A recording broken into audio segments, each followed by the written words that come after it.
when the specialist of the strange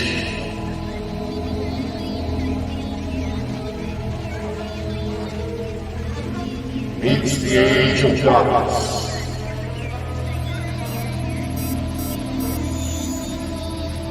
Eyes of the sky will stare upon the glitter of those scalps.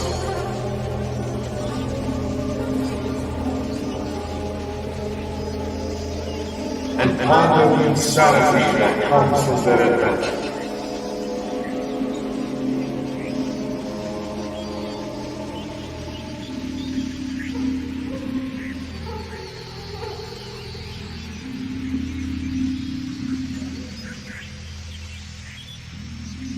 Welcome to the Bald and Bonkers.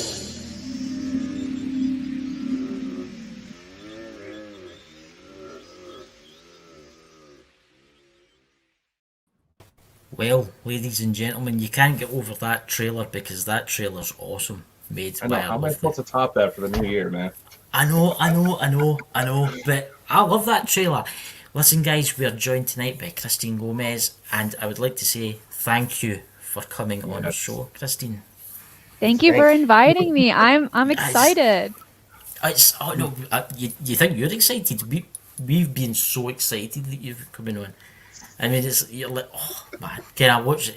You have got one of the ultimate shows on YouTube. So there you go, a compliment for you there. You know. Thank you. So my friend Dakota, he's all quiet. See, my friend Dakota here, he stays all quiet. But as we say, he's probably formulating questions. So I'm going to give the floor tonight to Dakota, and I'm going to allow him to ask you a couple of questions.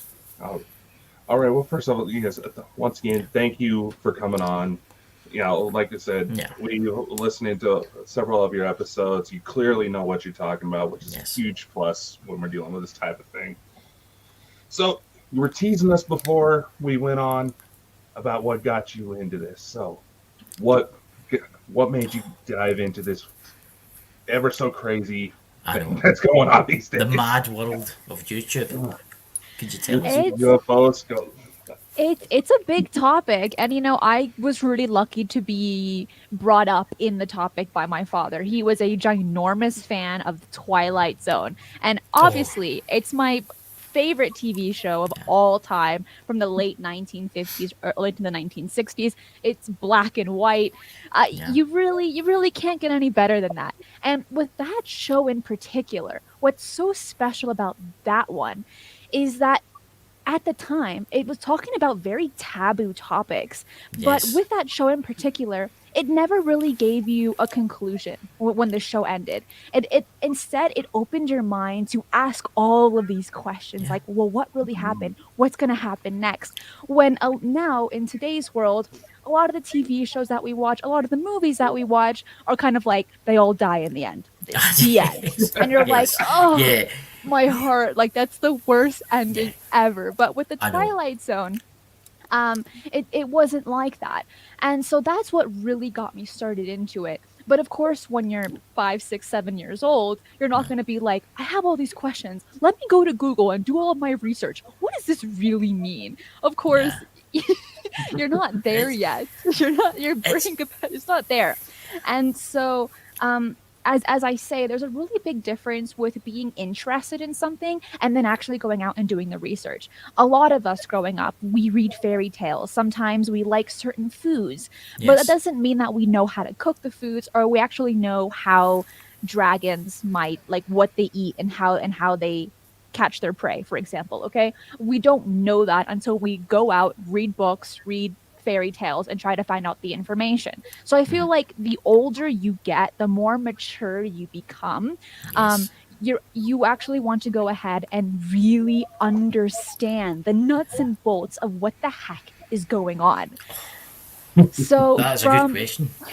So from there, then a few years later, when I was traveling to India, I did have my own sighting where I saw several orbs, and I was like, oh my gosh, what is this? And we won't go into too much detail today because it's a really, really long story.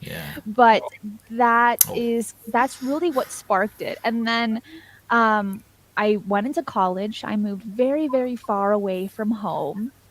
Bless. and and at the time I was thinking, I have so much free time. What can I do with my free time? Okay. And I went ahead and I started going through YouTube and through MUFON, and I started collecting UFO sighting videos and placing them into my own program to enhance it, stabilize it, zoom in, add filters if it needed it, to go ahead and try to decipher to the best of my ability and the viewers to distinguish what these UFOs might actually be. Because we've all heard the argument, everyone has a cell phone. Why are all the pictures so blurry and blah, blah, blah?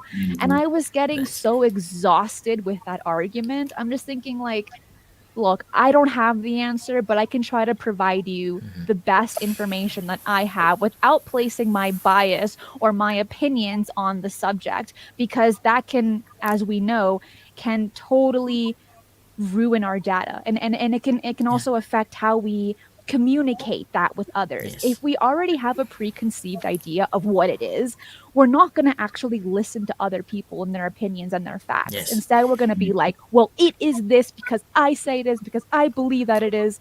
And that you might actually be wrong. And with this field in particular, the UFO phenomenon, no one has all the answers. If anything, people might only have maybe one answers out of thousands of them.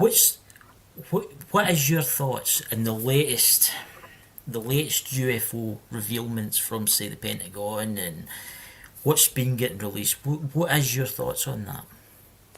I think for the UFO community, especially like UFO Twitter, right? It's rather disappointing because we're expecting the real meat and potatoes, you know. But I think for the public, everyday people, it's opening their eyes to the subject that they never really even considered to be legitimate. Now, I know with my generation in particular, we grew up with alien movies, TV shows, cartoons, like t-shirts, plush dolls, and all of this stuff. So for us, it's not difficult to go ahead and comprehend, being like, yeah, there's definitely life outside of where we are on this beautiful little planet. But we don't actually consider the US government to actually say, we might have some information that could provide evidence that maybe we don't actually know what's going on.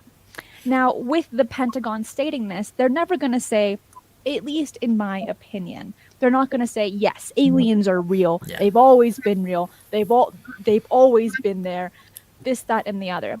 But instead, they're going to kind of throw a softball and say, we simply do not know what it is. And I think that's a really big step for any government to actually admit the fact that they do not know what it is. They can't admit that because they've covered it up for so many years. If they had to come out and say, oh yeah, we actually found a craft in Roswell, then God knows what people would go back to them and say, what did you not tell us for? Why did this not happen? And I think you're talking amazing. I mean, Well, they're putting themselves in a corner. A lot of people are now pushing for UFO transparency, and we see it online every single day. And if the government, the Pentagon, were to state, yeah, aliens are real and they're here, that would cause so much mistrust amongst the public, and there could be, who knows what could actually happen. Now, but if they say, we do not know what it is, but here is some information, maybe we'll start dropping papers every 6 months, like the preliminary report that was released in June. We'll be getting a lot more of those. That'll kind of ease the public in to potentially government gain trust again from the public, that they are giving information to the public, both classified and unclassified paperwork, to say, well, you know what, we don't know what it is, but it could, but based off the data that we have, maybe some pictures, maybe some radar footage, which we don't actually know if that'll be in the unclassified version, but if it was, that, at least to my understanding, it's very possible that could potentially gain trust from the public back into the government. Yes. I mean, Dakota here, the CIA have started leaking stuff already. They've started releasing like files, and there was one of the files that Dakota here found out, and it was a speech that President Kennedy was going to be releasing, but then he got assassinated. Do you know about this speech? Have you known? Have you heard? Oh, please tell it to me. Oh, it's Dakota. Off you go, my friend. Well, it wasn't through a CIA leak. It was a university. Yeah. The name of it escapes me, but basically, they started finding notes of a speech that Kennedy was allegedly supposed to give the day he was assassinated, where he flat out says, "We are not alone in this universe." Yeah. And it's been several things where, conveniently, as I start digging more into the Kennedy assassination, things surrounding it, a lot of the conspiracies. Oh, he was coming out with this. Oh, it's because he was fooling around Marilyn Monroe. Even she was getting ready to leak to it. Conveniently, now I'm from a small town area, so it doesn't take much to knock out internet. But convenient, every time I start digging into something, to the point where I resorted to spiritual summonings, where you try to get voices coming through like a spirit box, and it starts sounding like somebody who sounds like Kennedy coming through. Everything starts failing. Yeah, it's like he's even had strange. I mean, he's actually had visits from black SUVs and stuff. What was it? A vehicle with unmarked plates outside your house? Mm-hmm. Because he's been obviously raking through these documents. I mean, it makes you wonder what's actually out there in the people's grasp that people have not seen yet, what people have not found yet. Have you found anything, Christine? Have you found anything?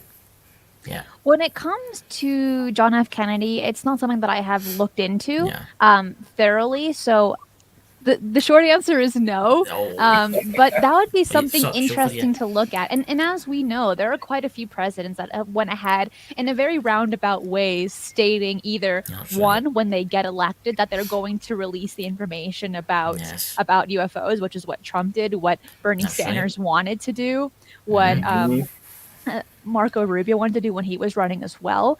And then you have also Ronald Reagan giving his most infamous speech amongst our community. Yeah. Okay, and then he even mentioned during the release of the movie E.T., there were tears coming out of his eyes, stating that if only people knew that this story was true.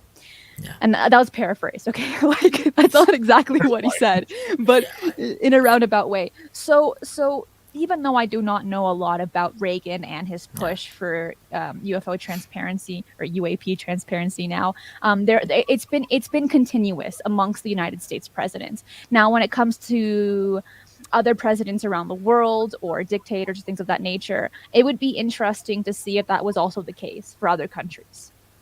Was there no that? What was that? Was it the Israeli? Who was the one that came out? The Prime Minister. The defense, and he Meshed. Yeah, and he actually came out and said that they've been having dealings with extraterrestrials for quite a few years now. I mean, people made a fool of him, but can you imagine for 1 second if he is right, and I think he is right, we have been dealing with UFOs. Look at the technology that we've got. How quick it's jumped, the technology in 60 years? It was fast. Mm-hmm. Yeah. It was a very fast evolving of technology and of everything in between. So it would be easy for the mind to go ahead and imagine that it's that the human race had got their advancements due to alien technology. But then there's another more plausible explanation that maybe we're just quickly evolving now that we have the foundation laid out. Yeah. So it can really go both ways, and I think it really just depends on where you look for your information. And kind of like how we said backstage before we went live, it's when you already have a preconceived idea, you're only going to find information that backs up your opinion, that backs up your claims. You're not actually going to look for something that contradicts what you already placed as fact. So with either having it being aliens have advanced our technology or we already grew our foundation, for many people, they're only going to attempt to find the data or the facts that back up what they already believe. Yeah. Dakota? First off, thank you. That is a point I've been trying to drill into this dude's head for a while now. So that's my co-host. Cheek from my co-host there, ladies and gentlemen. I was like, with a lot of that, in my honest opinion, it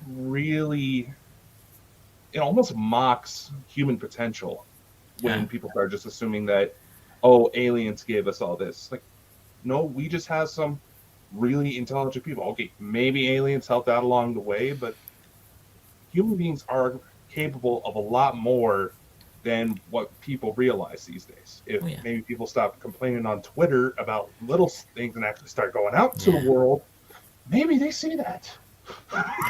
It's we're talking about backstage, Nikola. Let's take Nikola Tesla. Now, he was one of the most amazing people. I've read books and stuff about him. And then we were talking about the Mandela effect. What's your thoughts, Cristina, on Nikola Tesla? What do you actually think of that guy? So when I was doing my research for a show about the Montauk Project and the Philadelphia experiment, Nikola Tesla came up. And I was going through Google, and I see a picture of him really old. And I'm like, who is that guy? I click on it. I'm like, okay, let me read the Wikipedia of Nikola Tesla. And he's like, well, he died in his 80s in a hotel room. And I'm thinking, hold on, that's not what I remember. I was taught in school that he died in his 40s in his lab or something like that, along those lines. So I asked the question live with Jimmy Church and everyone that was watching, and I said, how do you remember Nikola Tesla dying? Okay, maybe I was given the wrong information. Maybe my memory was shot and I totally forgot. But the more research I was doing, I was like, it's very possible that this could be related to the Mandela effect. Now, the Mandela effect, for those that might not know too much about it, it's still classified as a conspiracy theory. So there isn't really any real strong evidence, at least publicly, that can go ahead and state the Mandela effect is real, where one realm is entering another realm, or one parallel universe is entering our universe. It still hasn't been proven. But regardless of that, if you watch a lot of the YouTube videos, if you read some like threads, I guess on Reddit, and you see all these bits and pieces, you're like, yeah, you know what? I remember it like that, and now it's not like that anymore. Regardless of if you agree with it or not, I think it's beautiful to allow your imagination to run on all of these possibilities, that there's so much that we do not know about this earth, about this universe, that could be a possibility. And we're not stating that it is fact. We are not stating that, like, yes, this is true, even though I don't have evidence. All we're saying is that it's a mere possibility. And I think that adds so much color, so much flavor to life when you can just step outside of the box and say, well, you know what? It might not be real. Like, for example, people don't believe that fairies are real, but you can still have that fascination about them. Yeah. It's fascinating that how something like that could come about. I mean, like how something like the Volvo badge or the Ford badge could change. It makes you wonder, how could that actually happen? I mean, what have they been sending people back in time, changing the past, and it's coming true, alternate realities? Who knows? Who actually knows? In the mind, like, here's a Scottish word for you, boggles when you think about that. What do you think, Dakota? It's definitely something that would be hard to test. One of the more convincing theories in favor of the Mandela effect shockingly ended up with Pokemon, where someone posted on Reddit, oh, what was your favorite Pokemon? Then this person posted one that was not in any of the games, and all of a sudden years later, when they start releasing the beta versions of it, turns out that this particular one was in the beta files that only members of Nintendo had access to. Dun, dun, dun. My favorite is Snorlax, because he just looks like the most cuddly. I'm not gonna lie.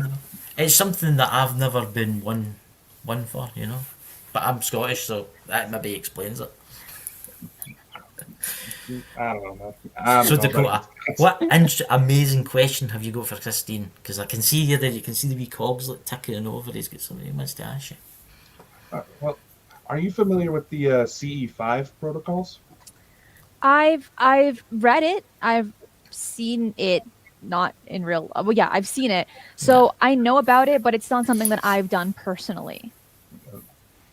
I was going to ask you if you've ever tried it, if you've had any experiences with it, because we've started making it almost a regular thing, and we've had people go into these trances, lights coming out of the sky that respond to us, like say, "Oh, can you do like a little dance in the sky?" We'll have radios going to where there's voices coming through saying, turn around," and all of a sudden, and I have this on video, where all of a sudden, towards the direction of the sunrise, there's this bright ball of light that's just flying towards me. Yeah.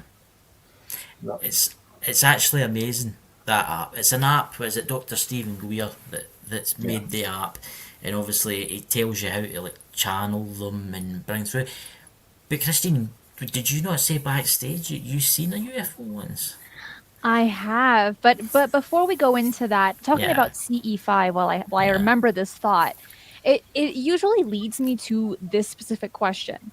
If these entities are so advanced based off of our knowledge on them for the last few centuries, from all our history and our stories that have been told for the generations, why are they, in your opinion, or whoever's listening, why would these advanced beings go ahead and listen to what us ants have to say and actually command them what to do, to show up and to dance and to twirl and things like this?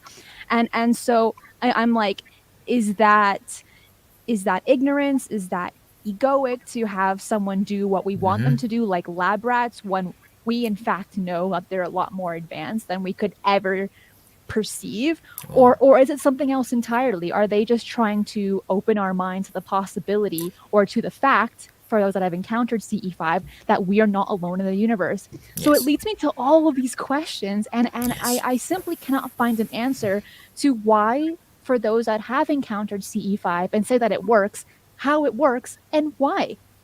Yeah. It's, I mean, I've tried, I'll admit, I've tried it.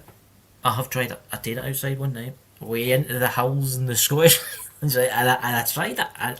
I played the tones, and I did see a black triangle.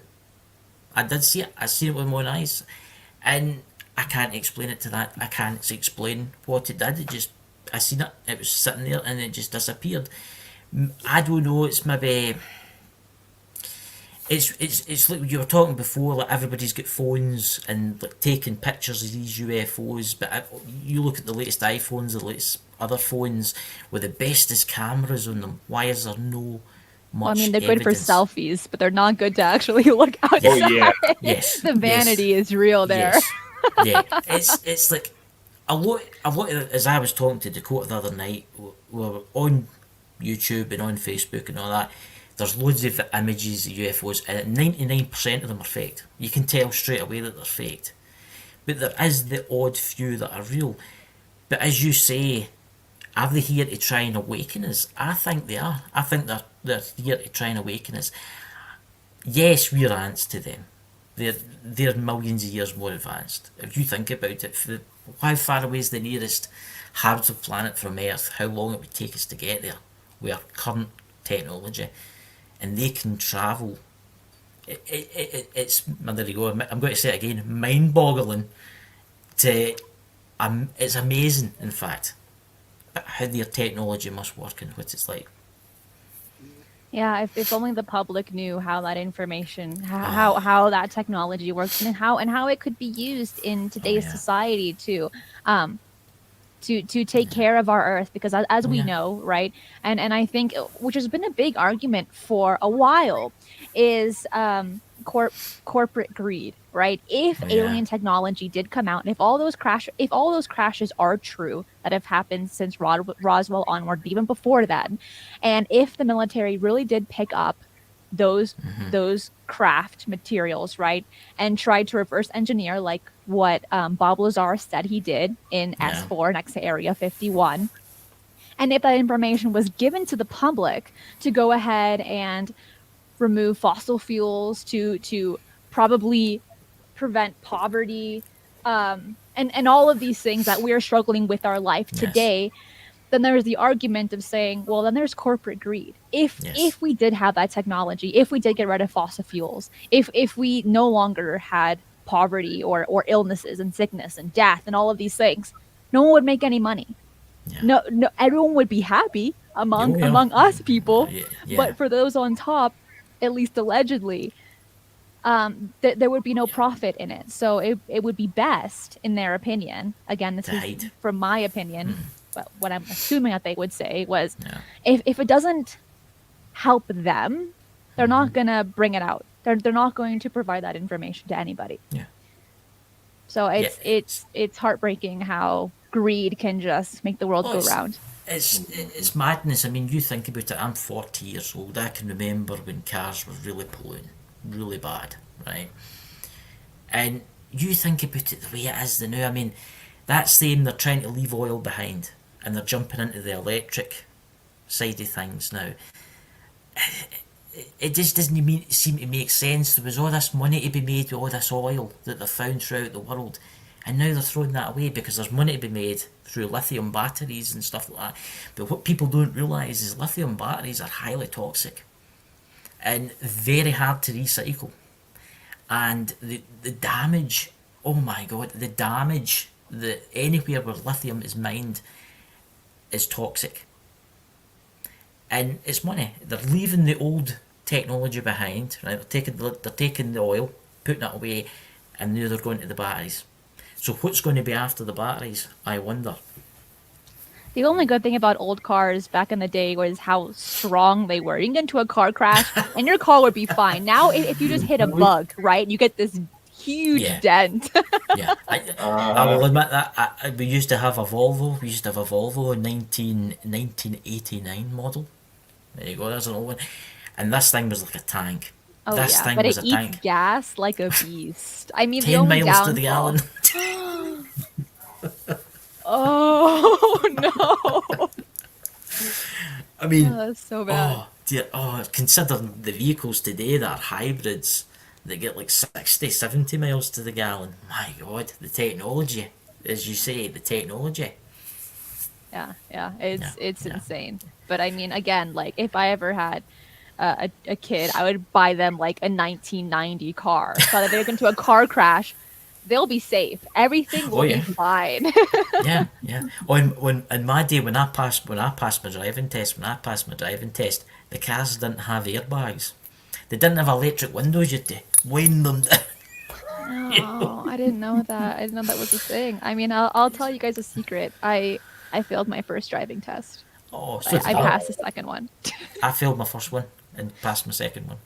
So there you go. I totaled the car in driver's ed, and they still gave me a license. So no way, Dakota. I don't believe that.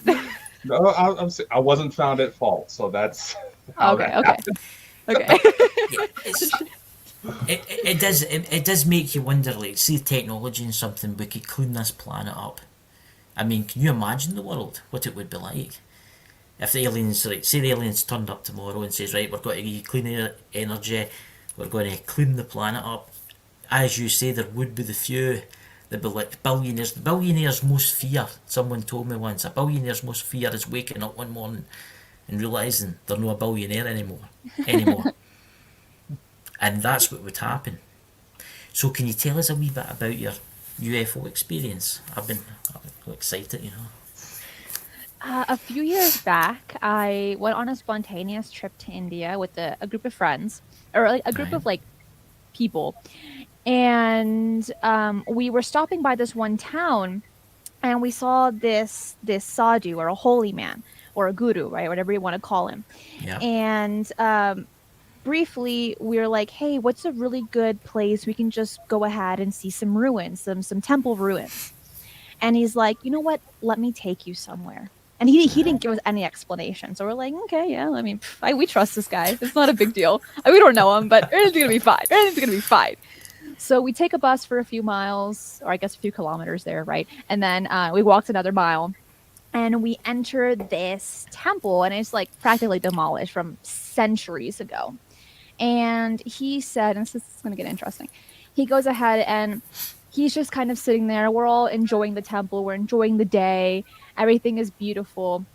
And then as it becomes to be dawn, right, and we see the stars and everything's beautiful, or dusk, right? Dusk, not dawn. Dusk. The guru went ahead and said, "Okay, everyone, guys, like, just relax, and and stop focusing on whatever that you're doing, whatever that is.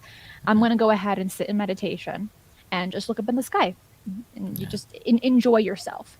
Yes. So a few minutes after, we see these 3 orbs. And the first one, it was getting bigger and bigger because it was getting closer to us. And the 2 stayed a lot further back. I look at the guru, and his eyes are still closed. He's still in a meditative state. And then soon one of the craft, because it wasn't, I mean, from far away it did look like an orb, but when it was coming closer and closer, you could kind of see it looked a lot like the Carlos Diaz lights. Now I don't know if you guys are familiar with that story. I've heard about it. But this kind of craft, based off of my interpretation of how it looked, it wasn't all nuts and bolts. It looked somewhat organic. Like, it had very soft edges. It was a beautiful, like, orange yellow, and but it was still kind of a traditional saucer shaped, but like more curved, right? Because again, it wasn't just nuts and bolts. It had this sense of just like you just felt like it was organic in some sense. So that was mind blowing. I had never encountered this. I wasn't into the UFO topic yet, thoroughly. So I'm thinking, what's going on? And one of the guys was like, what the heck is in the sky? And we all look up and we're in shock, right? But then soon after, the craft goes back to the other 2 crafts, and then they disappear in a blink of an eye. Like, we've heard so many stories. You see it one moment, next moment it's gone. That's amazing. And then we look at the guru there. He opens his eyes, and I'm going to be paraphrasing here, but it was very profound. And he practically stated, "Those things that you saw, they're as close to family as we are here." And anyone could interpret that however they want to. I think for every person that was sitting here, it was like 6 or 7 of us in total, we all interpreted it completely different. But from that moment onward, we didn't really talk about it. And if anything, we agreed amongst our group that we were not going to talk about it publicly, because it was such an experience that no matter how best I can explain it, you wouldn't feel what we felt. Right? That kind of like shock or an awe, unless you had an experience of your own, or unless you were there. And when it comes to the work that I do, I really try not to allow my experiences or my opinions affect the data that I collect and that I provide to the public. Because I have 2 shows, one of them called Shifting the Paradigm, and the other one called Mysteries with a History. And both of these require a lot of research. And like I had said earlier, depending on your already preconceived ideas, your research is going to reflect that information that you're going to go ahead and provide. So I don't openly talk about my experiences or my experience. It's only been one, just because it can also cause other people to be like, oh man, she's an experiencer. She has no idea what she's talking about. She's going to go ahead and feed me some fluff that they're all happy beings and they're all here to help us or something like that, right? Which that could be the case. I don't know. But I think the biggest thing, and like what Avi Loeb says, and he's such a great man. He says, we need to remain humble. We always need to remain humble, no matter the experiences that we have, no matter how many degrees that we have or what we've seen or something like that. We need to always make sure that our perspectives are in check and that we remain humble regardless of what happens. And that's just like a brief story. That's amazing. It's. Do you think it helped you in the road to YouTube, your YouTube career? Do you think it actually it just pushed you a wee bit? At the moment that it happened, and for the years to come after that, it was something that I honestly didn't reflect on, just because during that time we were there in India, we were also experiencing, and we were also having certain kinds of like lectures, I guess like spiritual teachings from the guru at the time, stating no matter what happens, no matter what goes on in your life, you shouldn't attach to it. You shouldn't make it you shouldn't put on another layer of your of who you are just because you had an experience, if that kind of makes sense what I'm saying. I understand. So I do so understand. with that, when we saw these three craft, it was shocking at the moment, but then soon after we're like, it's just another day in the life. It's totally okay. It's I think not a it's big amazing. deal. I But think it's then, amazing. oh, I mean, looking back on it now with the knowledge that I have today from all the research that I've done, yes, it's pretty fantastic. But I simply cannot allow my experiences to Exactly. affect anything in today's world and what I'm doing with Yeah. the shows and stuff. Bill, your shows are amazing. Giving you another Thank you. compliment again. So I'm going to hand you over to my co-host here. What have you got? So, obviously, no matter if you're an experiencer or a full-on skeptic, everyone can essentially agree that when it comes to just about anything you might encounter, there's going to be 1,000 different ways that it can happen. Yeah. So, what would be your advice to someone who wants to take up starting to research these types of things, with that being in mind? That's a great question.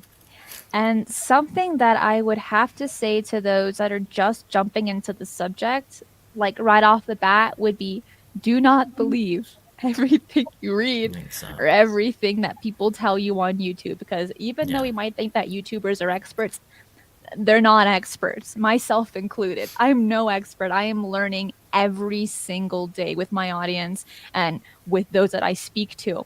So I think that would be my first biggest rule. And then on top of that, with the UFO phenomenon, there are so many paths you can take. You can take the historical path, the scientific path, the spiritual path, and whoever knows whichever other one you want to take. But I think that when you're first starting out, and if you haven't had an experience, I think starting off with the really good foundation of evidence that has been provided to the public, either by witnesses, or by researchers, that's the best place to start. So like going through your history, going through, is it actually possible for these things to happen based off the technology that we have and based off of those that have done the research when it comes to the UFO phenomenon? Because when you're entering and this is my opinion, when you're entering the more spiritual path, the experiencer path, the abductee path, it's a lot more anecdotal. I think it's more difficult to grasp because it's not usually tangible for those that are just jumping into the topic and don't know where to look. It can be very confusing. But if you start with history, you can literally take notes and the dates and the people and like the little bits and pieces here and there that'll be reoccurring throughout future, I guess not future, but other historical accounts. That would be my best advice, is to start there and then make your way down when you feel comfortable, or if something tells you, like something kind of nudges you over to another aspect. But I used to do a lot of research. The last company I used to do a lot of research, and people would come to me and they would be like, "Oh, this location." It was mostly paranormal. This location was totally haunted. Totally haunted. It was demonic. It was everything. So I would research that place. There's nothing there. You would even go to the location. It just shows you don't believe everything you see on YouTube. Because there was one video, this place is a demonic haunting, there's evil demons here, they're coming to get you. I researched it and I found that the people that owned the building actually put out fake videos to make people think to come. I can actually talk about it. It was near Scotland. It was near Loch Lomond. It was a haunted pub, and I dug and dug and dug through it, and I found out that it was all faked. It was all faked, just so as people would go and stay there For profit. for profit. And because of those stories, because of those hoaxes, or for those frauds, ones that create the stories, it ruins it for everyone. And that's why the paranormal, the supernatural, and the UFO phenomenon have so much stigma behind it. For people are like, everything is fake. What you see, that's a drone. What you see, that's CGI. That ghost over there, it's actually my friend that stomped on the floor. And it's because of those people, those few people have ruined it for They have. everyone. They And have. the nice thing is that it's slowly picking back up, especially with the Pentagon releasing everything that it has. It's slowly picking back up to be becoming more. What's the word I want to use? I've totally lost for. I But have to like just write down my name. I guess acceptable, right? Yeah, acceptable. Versus Yeah. 10, 20, 30 years ago, where these hoaxes were a lot more for giggles, right? Being like, oh Yeah. haha, you fell for it. When now it's becoming more like Oh this yeah. could actually happen. That's what I have noticed. I mean, as I would say about 20 years ago, when they talked about it on the news, bring up the news, they'd be all chuckling and laughing, and then when they started showing the stuff that came with the Navy, I think it was the US Navy, they were tracking this thing, the two fighter jet pilots were tracking this thing, and they were talking about it. They were quite serious. But then again, how do we know that's real? Unless you... We don't. We We don't. don't. That's the thing. And even with the Pentagon, right? Like we still don't know if that information that has been provided, which what they have provided in the preliminary report is stating, out of the 144 cases that we have solved, that we have that we saw, not saw, saw, only one was solved, and it was actually a balloon. Right, when you have 143 cases that they simply clarify that they do not know what it is. Yes. So again, even I feel like that's a lot more acceptable than Yes. stating all 144 cases were either balloons or drones or things that are explainable. Instead, they stated we do not know, and I think that's a great step for all of us to go ahead and say that the Yes. UFO phenomenon, the paranormal, the supernatural, can be something that can be taken seriously. Yeah, yeah, it's like you people that go to like Area 51, right? And they're like, oh look, it's a UFO, it's a UFO.